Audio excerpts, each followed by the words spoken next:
Salut et bienvenue ici, Philian Joussa du cabinet Philian Joussa Strategic Consulting. Alors, nous sommes comme ça en train de continuer avec le 9e module de notre formation dénommé comment est-ce que vous pouvez gérer les finances de votre entreprise et comment est-ce que vous pouvez budgétiser les finances de votre entreprise. Alors, nous sommes comme ça en train de développer ce 9e module et ça va parler de la gestion des dettes. On avait parlé précédemment de la gestion des coûts par activité et on avait parlé de la gestion des coûts de façon globale. Là, on entame avec le 9e point sur la gestion des dettes. Comment est-ce que vous pouvez gérer les dettes dans votre entreprise afin d'assurer une certaine croissance, afin d'assurer une certaine stabilité financière dans le cadre de vos activités.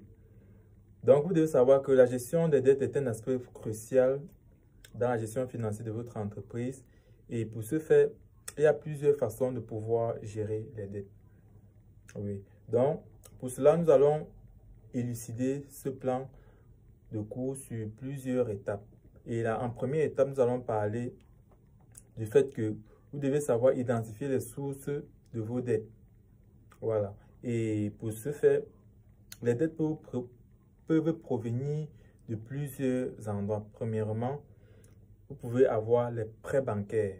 Ça, c'est une source à laquelle vous pouvez concocter des dettes. Vous pouvez avoir des lignes de crédit, généralement toujours liées aux banques. Vous pouvez avoir les factures impayées des fournisseurs dans le cadre où vous avez acheté de la marchandise, mais vous n'avez pas encore payé votre fournisseur. Vous pouvez avoir les dettes fiscales dans le cadre des impôts. Dans votre juridiction, est-ce que vous avez payé vos impôts? Est-ce que vous êtes en règle avec la réglementation? Si ce n'est pas le cas, vous devez savoir que sur ce point-là, vous avez des dettes à payer. Vous pouvez aussi avoir des dettes sociales dans le cadre où vous avez emprunté de l'argent à un ami, vous avez emprunté de l'argent à un membre de la famille, vous avez emprunté de l'argent à une personne qui cohabite dans votre cadre social. Dans ce cas-là, vous devez savoir que vous devez rembourser selon certaines échéances que vous aurez établies au préalable. Oui, donc, comme vous avez déjà identifié les sources de la dette, en deuxième point, vous devez savoir établir un bilan de vos dettes. Quand on parle de bilan, cela revient à faire une liste de toutes les dettes de votre entreprise, y compris les montants, les taux d'intérêt et les échéances de paiement. Voilà. Donc, quand vous êtes endetté, vous devez faire une liste globale de tout ce chez qui vous devez de l'argent. Vous devez avoir un fichier qui détaille les montants que vous devez, que ce soit à la banque, que ce soit à un ami, que ce soit à une organisation à qui vous avez prêté de l'argent. Vous devez avoir tous ces montants dans un fichier bien établi. Finalement, les tableaux de bord peuvent vous aider à pouvoir mettre au clair tous ces données-là. Donc, vous devez savoir le montant exact, les taux d'intérêt. Est-ce que vous avez prêté ce montant avec un taux d'intérêt? Si oui, quel est ce taux d'intérêt et quel est le montant que vous devez payer sur chaque somme que vous avez empruntée, si effectivement il y a des taux d'intérêt? Parce que vous pouvez aussi emprunter de l'argent sans taux d'intérêt. Dans ce cas, il n'y a pas de souci. Mais si vous empruntez de l'argent avec des taux d'intérêt, vous devez savoir quel est le montant à payer, voilà, correspondant à ce taux d'intérêt-là. Et aussi, vous devez savoir quelles sont les échéances de paiement, à quel temps vous devez avoir fini avec le montant que vous avez emprunté, que ce soit auprès d'une banque, que ce soit auprès d'un ami. Quelle est la date? Est-ce que c'est sur un mois? Est-ce que c'est sur un an? Est-ce que c'est sur 2 ans? Est-ce que c'est sur 5 ans? Lorsque vous avez déjà établi cette durée, vous devez savoir, ok, j'ai une dette à rembourser, par exemple, sur 2 ans. Quel est le montant que je dois rembourser, par exemple, chaque mois, ou bien par exemple chaque trimestre, par exemple chaque année, pour pouvoir finir avec le montant emprunté. Vous devez avoir cela de façon claire. Un autre point, c'est de pouvoir classer les dettes par ordre de priorité en fonction des taux d'intérêt et des échéances de paiement. Vous devez savoir classer dans le cadre où vous avez des dettes avec des taux d'intérêt et savoir que, bon, généralement, beaucoup de personnes préfèrent rembourser d'abord les dettes à fort taux d'intérêt avant de rembourser les dettes à faible taux d'intérêt. Parce que, vous savez, quand vous concoctez une dette, plus le taux d'intérêt est élevé, plus le montant que vous devez payer est élevé. Et si, par exemple, il y a des échéances de paiement, disons, vous concoctez une dette et que vous devez payer, vous devez rembourser la dette sur 1 an. Si, par exemple, le 1 an arrive et qu'on n'avait pas fini de rembourser la dette en question, si vous avez emprunté à un taux d'intérêt de 5%, si après 1 an, vous ne parvenez pas à rembourser la dite somme, vous devez savoir que les taux d'intérêt font à ce que le montant réel que vous devez payer ne fait qu'augmenter. Voilà. Et plus le taux d'intérêt est élevé, plus le montant que vous devez payer sur la somme empruntée est beaucoup plus grand. Donc, beaucoup de personnes préfèrent généralement payer des dettes à fort taux d'intérêt par rapport aux dettes à faible taux d'intérêt. Donc, au fur et à mesure, vous payez de façon décroissante. Cela vous permet de ne pas trop dépenser dans le cadre du remboursement de vos dettes. La troisième étape consiste à créer un plan de paiement. Généralement, lorsque vous avez des dettes à payer, vous ne devez pas payer de façon aléatoire. Vous devez avoir un plan de paiement. Et pour ce faire, vous devez établir ce plan de paiement pour chaque dette en fonction des revenus et des dépenses de votre entreprise. Lorsque vous concoctez par exemple une dette, on va prendre par exemple, vous avez pris un prêt à la banque de 12 millions. Quand vous prenez un prêt de 12 millions à la banque, maintenant, par rapport aux conditions que vous avez avec votre banquier, vous pouvez dire, ok, je dois rembourser 1 million de francs CFA chaque mois. Oui. Et généralement, lorsque vous prenez une dette, c'est par rapport aussi à votre activité. Quand vous dites que vous devez rembourser 1 million chaque mois, c'est parce que vous avez fait des analyses et dans le cadre de votre activité, vous savez que chaque mois, vous pouvez faire un bénéfice d'au moins 1 million de francs CFA. C'est-à-dire, vous pouvez faire 1 million, 1 million 500 000, 2 millions, 3 millions. Mais vous devez faire un bénéfice d'au moins 1 million. Parce que c'est grâce à ce bénéfice que vous pourrez déjà rembourser la dette chez le banquier chez qui vous avez prêté de l'argent. Et cela vous permet d'être en règle par rapport à vos échéances de paiement. Dans le cadre où vous avez concocté une dette de 12 millions et que vous devez rembourser sur 1 an. Voilà. Donc, comme vous dites que vous ne pouvez pas, par exemple, prendre une dette de 12 millions et ne pas faire un bénéfice de moins 1 million dans le cadre de votre activité. Donc, c'est pour ça que avant de prendre un engagement auprès de votre créancier, vous devez déjà avoir une vue globale du bénéfice que vous faites chaque mois. Bon, c'est vrai que lorsqu'on est dans l'entrepreneuriat, lorsqu'on est en entreprise, les chiffres sont généralement aléatoires. Il peut y avoir des périodes où vous faites de grands bénéfices. Il peut y avoir des périodes où les résultats sont en baisse. Mais de façon globale, il y a généralement toujours une certaine constante dans le cadre de vos revenus. Oui. Donc, et c'est par rapport à cette moyenne-là que vous devez tabler sur le remboursement de la dette que vous avez auprès de votre créancier. Donc, vous ne pouvez pas avoir, je peux dire, un bénéfice dans le cadre de votre activité de façon moyenne de 300 000 francs et vous dites que vous allez rembourser un crédit de 12 millions à hauteur de 1 million de francs CFA chaque mois. Ça, c'est incompréhensible. Donc, ce qui fait que vous devez rembourser en fonction des revenus de votre activité. Oui, parce qu'à un certain niveau, si vous ne planifiez pas ainsi, vous-même vous serez dans la navigation à vue. Voilà, donc c'est très important de pouvoir maîtriser les revenus de votre entreprise afin de savoir quel montant est-ce que vous pouvez payer en fonction de la dette que vous avez empruntée. Oui, donc fixer aussi des objectifs de paiement réalistes et atteignables. C'est le même point que je suis en train d'expliquer, c'est-à-dire vous ne pouvez pas, par exemple, penser rembourser un montant que à la base, vous n'avez pas l'habitude de pouvoir générer au moins le bénéfice qui peut vous permettre de rembourser ce montant-là. Donc, vous devez fixer des paiements qui sont réalistes. Voilà, cela vous permet aussi d'avoir une certaine crédibilité auprès du banquier. Si on prend toujours le cas de l'emprunt de 12 millions, ok, vous dites à votre banquier que vous allez rembourser 1 million chaque mois. Mais dans vos résultats moyens, vous êtes à 300 000 francs de bénéfices chaque mois. Bon, 300 000 francs, disons même vous êtes à 500 000. Voilà, déjà, vous ne pouvez pas avoir un bénéfice de 500 000 francs et vous rembourser tout au banquier. Vous allez gérer d'autres charges en entreprise comment? Si vous avez un bénéfice moyen de 500 000 francs chaque mois, forcément vous devez rembourser, vous pouvez rembourser moins de 500 000 francs. Vous pouvez rembourser, ça peut être 200 000, 300 000, sachant qu'au moins vous aurez toujours une partie qui va vous permettre de gérer certaines charges en entreprise. Voilà. Donc, dire que vous allez rembourser 1 million au banquier, c'est déjà irréaliste dans le cadre de votre activité.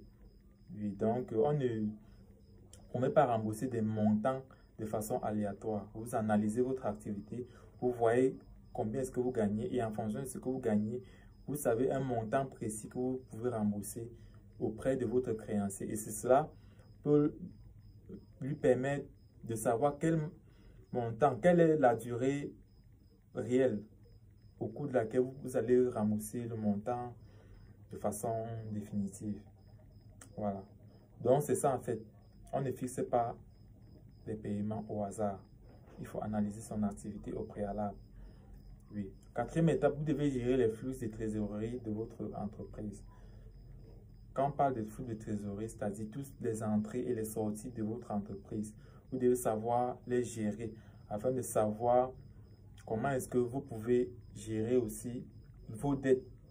Oui. Vous devez savoir combien est-ce que vous gagnez, quelles sont vos charges, quels sont vos revenus, quel est le chiffre d'affaires de votre entreprise.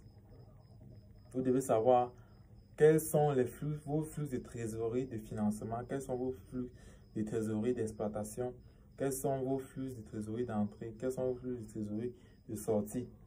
Vous devez avoir assez de liquidité pour pouvoir payer les dettes à échéance. Oui. Et pour ce faire, vous devez maîtriser vos flux de trésorerie. Parce que vous ne pouvez pas quand même prendre de la dette et ne pas savoir combien est-ce que vous gagnez, quels sont vos revenus, quelles sont vos dépenses. Parce que c'est grâce à tout cela que vous pourrez, à un certain niveau, savoir votre marge. Et lorsque vous avez de la marge, vous devez savoir quel montant est-ce que vous pouvez rembourser au fur et à mesure jusqu'à ce que le montant que vous avez emprunté se termine. Gérer les flux de trésorerie pour éviter les retards de paiement. Oui. C'est-à-dire, vous devez savoir, quand on parle de flux de trésorerie de façon globale, c'est-à-dire, comme je l'ai dit tantôt, tout l'argent, tous les entrées et les sorties d'argent dans votre entreprise. Vous devez savoir les gérer pour ne pas dépenser de l'argent de façon inutile dans des actions qui ne servent à rien. Pourtant, vous aurez dû utiliser ce montant-là pour déjà rembourser vos créanciers et d'être crédible déjà auprès de ceux-ci. Oui, donc, ça, c'est ce qu'on pouvait dire à la quatrième étape. Et à la cinquième étape, vous devez négocier avec les créanciers. Généralement, on cherche la négociation dans le cadre où on ne parvient plus ou bien on ne parvient pas à rembourser dans les délais le montant dont on a emprunté auprès d'une banque, auprès du créancier de façon globale. Donc, si vous avez des difficultés à payer vos dettes, négociez avec les créanciers pour obtenir des conditions de paiement favorables. Bon, on va toujours prendre le cas du fait que vous avez une dette de 12 millions à rembourser auprès de votre banque. Par exemple, sur un délai de 1 an. Ça, c'est ce que vous avez conclu avec votre banquier.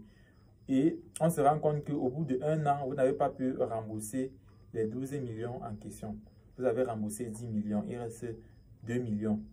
Là, vous pouvez vous rapprocher de votre banque. Généralement, même sans même vous rapprocher d'eux, ils vont vous appeler et vous aurez un entretien ensemble. Là, au cours de l'entretien, ça c'est un moment idéal pour négocier les nouvelles échéances pour finaliser le montant restant. Vous pouvez négocier le remboursement total sur 2 mois, sur 3 mois, mais généralement, il y a toujours des taux d'intérêt que le banquier en question va mettre sur le montant que vous avez à payer. Bon, généralement, que presque tous les banques, lorsque vous empruntez de l'argent, il y a toujours un taux d'intérêt parce qu'une banque est une entreprise et elle est là pour se faire de l'argent. Donc, généralement, lorsque vous ne parvenez pas à payer, vous devez négocier les conditions de paiement favorables auprès de votre créancier. Soit par exemple en lui demandant de diminuer le taux d'intérêt afin que vous puissiez être au moins, afin de vous alléger la tâche en fait. Parce que plus le taux d'intérêt est élevé, comme je le disais, plus le montant que vous devez payer est élevé. Et si déjà vous ne parvenez pas déjà à payer le montant global, avec le taux d'intérêt qui est là, ça augmente au fur et à mesure la dette. Donc, vous devez déjà chercher à négocier les taux d'intérêt à la baisse pour pouvoir être déjà dans une certaine... pour pouvoir être en avantage, quoi, pour pouvoir alléger la dette en question. Demandez des réductions de taux d'intérêt ou des reports de paiement. Oui. Donc, vous pouvez aussi demander des reports de paiement. La dette est arrivée, la date de paiement, de finalisation de la dette est arrivée. Vous n'avez pas pu finir la dette. Vous rencontrez votre créancier, vous tablez sur un nouveau report de paiement, comme je le disais tantôt. Ça peut être sur 2 mois, sur 3 mois, sur 1 an. Ça dépend des nouvelles clauses que vous pouvez mettre en place avec la personne sur qui vous avez pris l'emprunt en question. Oui, donc ça, ce sont les différentes méthodes que vous pouvez utiliser pour pouvoir rembourser vos dettes dans le cadre de votre entreprise. Même si vous n'avez pas d'entreprise, dans le cadre de vos finances personnelles, les mêmes méthodes peuvent vous aider de pouvoir gérer vos dettes. Oui. Maintenant, on peut aussi, d'autres conseils supplémentaires, vous pouvez éviter de contracter de nouvelles dettes pendant que vous payez les dettes existantes. C'est-à-dire, généralement, lorsque vous avez plusieurs personnes à rembourser, il n'est pas conseillé de vous endetter davantage. Et généralement, on ne conseille pas de prendre de la dette, de vous endetter pour aller rembourser une autre dette. Bon, généralement, d'autres le font, mais ce n'est pas très conseillé. Vous devez vous appesantir à développer votre activité de telle sorte que vos différents revenus ou bien le bénéfice généré dans votre activité vous permet de pouvoir rembourser votre dette. Parce que lorsque vous prenez la dette ailleurs pour rembourser l'autre, en fait, vous ne progressez pas. En fait, vous ne progressez pas de façon pertinente. Donc, travaillez plutôt à développer les revenus de votre boîte et ces revenus vont vous permettre de rembourser votre dette. Voilà, cela vous permet d'être au moins en confiance et savoir que vous n'êtes pas en train de faire dans la navigation en vue.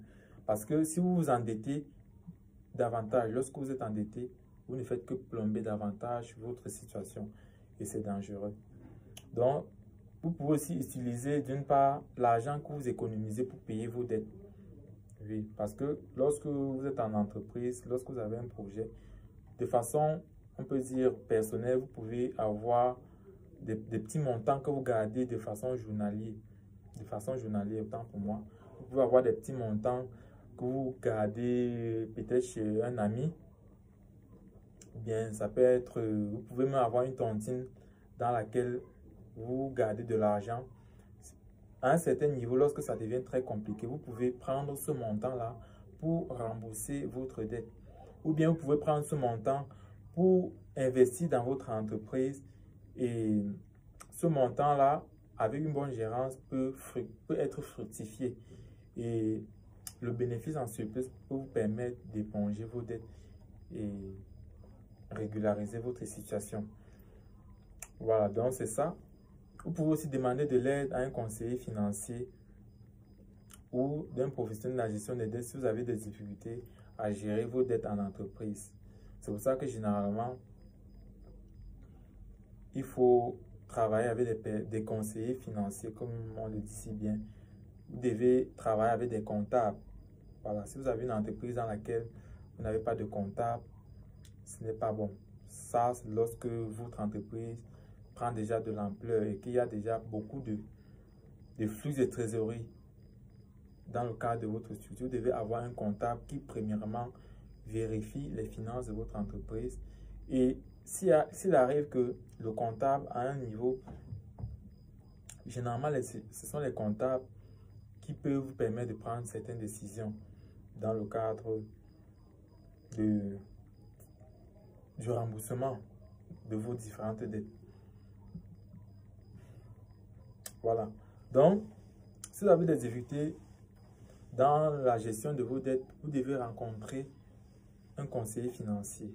Si vous n'en avez pas, si vous avez un comptable, il peut vous aider à pouvoir vous accompagner dans les différentes pistes à adopter pour pouvoir rembourser vos dettes, ou bien les différentes pistes que vous pouvez mettre en place pour pouvoir gagner dans le fait de rembourser vos dettes. Il peut vous donner des conseils, les conseils précédents qu'on a donnés, c'est-à-dire rencontrer les créanciers, fixer les nouvelles échéances de remboursement, diminuer les taux d'intérêt. Donc, il peut vous donner ces différents conseils et vous accompagner afin que vous puissiez rembourser vos dettes de façon globale, quoi. Voilà. Donc, ça, c'est ce qu'on peut dire dans le cadre de la gestion des dettes dans votre entreprise. Et vous devez savoir qu'il y a aussi plusieurs outils qui vous permettent de pouvoir gérer vos dettes en entreprise. Et généralement, ce sont des logiciels de gestion de dettes tels que QuickBooks et Xero. Ce sont des logiciels très puissants qui peuvent vous permettre de gérer vos dettes. Voilà, parce que ça vous montre de façon claire les flux de trésorerie de votre entreprise et les différents créanciers à qui vous devez de l'argent. Donc, vous pouvez utiliser ce logiciel pour avoir une vue globale de vos dettes. Voilà. Vous pouvez aussi utiliser les tableaux de bord de gestion des dettes afin de visualiser les dettes et les objectifs de paiement. Donc, utilisez les tableaux de bord pour savoir quel est le nombre de personnes à qui vous devez, quel est le montant et quelle est la durée de l'échéance. Ça, ce sont des informations que vous devez avoir parce que il n'est pas conseillé de devoir quelqu'un et que la personne vient vous surprendre du jour au lendemain que vous me devez tel montant. Ça fait peut-être 1 an, 2 ans, vous n'avez pas payé. Donc, vous devez avoir un fichier dans lequel tous ceux dont vous devez de l'argent, ils sont répertoriés. Et tous les montants que vous avez déjà remboursés doivent y être répertoriés. Et tous les montants restants à rembourser doivent y être répertoriés. Ça vous permet d'avoir une certaine clarté dans le cadre de la gestion financière de votre entreprise. Donc, en suivant ces étapes et en appliquant ces conseils, vous pouvez gérer les dettes de votre entreprise de manière efficace et atteindre votre stabilité financière. Oui, donc, ça c'est ce qu'on pouvait dire dans la gestion des dettes. Appliquez ces conseils et si vous avez besoin d'accompagnement, vous pouvez juste nous contacter via nos différents numéros et nous prendrons le soin de vous accompagner dans le cadre de la gestion financière de votre entreprise de façon globale.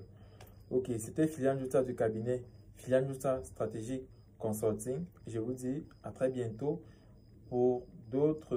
En fait, je tenais à signaler qu'il reste un dernier module parce que cette formation a 10 modules. Il reste un dernier module et je vous dis à la prochaine pour le dernier module qui est en fait le 10e module de cette formation en gestion financière et en budgétisation. Alors, c'était Philian Jouta. Je vous dis à très bientôt.